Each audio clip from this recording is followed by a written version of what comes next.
Magkaiba po ng pamamalakad sina Bob Myers at si Mike Dunleavy para sa Golden State Warriors. Well, syempre understandably dahil magkaiba po silang tao. Pero sa ngayon mga idol ay tila marami na po ang nababahala sa pananahimik ng Golden State Warriors, especially sa pangunguna ng kanilang general manager na si Mike Dunleavy.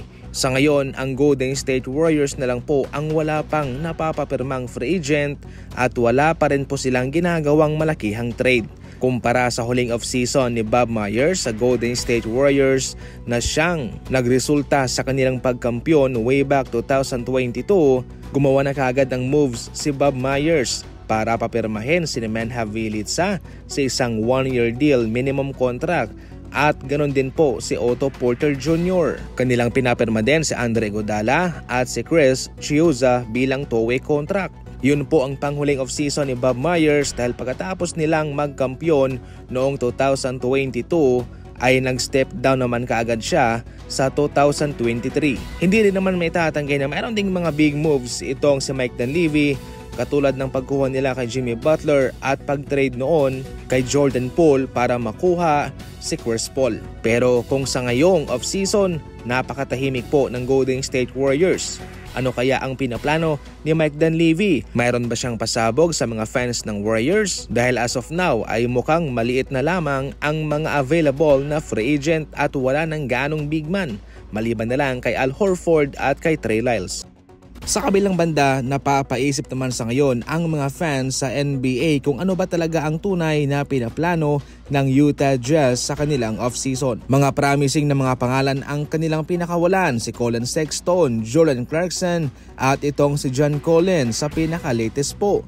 Ngayon naman, ang kanilang nakuha sa mga tatlong kanilang pinakawalan ay sina Jusuf Nurkic, Kyle Anderson at Kevin Love. Si Kevin Love nga ay matunog pang iba-buyout nila. Sa puntong ito, mayroon na lamang silang Jusuf Nurkic at Kyle Anderson. Kung ating titimagin, mas matimbang sina Colin Sexton, JC at John Collins. Ngayon pa man, sa puntong ito, hindi pa tapos ang Utah Jazz at sigurado mayroon pa silang gagawing mga moves. Baka sa kalagitnaan ng NBA season, doon natin malalaman kung ano nga ba ang kanilang tunay na pinaplano. Sa kabilang banda, speaking of Utah Jazz pa rin, sa kanyang mahinang paninimula, itong si Ace Billy naman sa ngayon ay bumawi sa kanyang pangalawang laban. Meron siyang 18 points, 7 rebounds, 3 assists, 7 out of 14 at 3 out of 5 naman sa 3-point line. Nangyari po ito sa kanilang laban kontra Memphis Grizzlies. Sa Game 1, siguradong nagmamasid lang itong si Ace Billy. Kanyang hinahanap pa ang kanyang timing, ang kanyang buwelo, ang kanyang rhythm kung baga.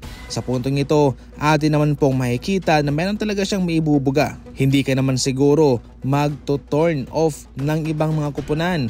Hindi ka naman siguro magsasabi na ayaw mo sa Utah Jazz kung wala ka naman talagang maibubuga. So far, bumawi siya at kanyang ipinakita sa kanyang mga haters na mayroon siyang maibubuga.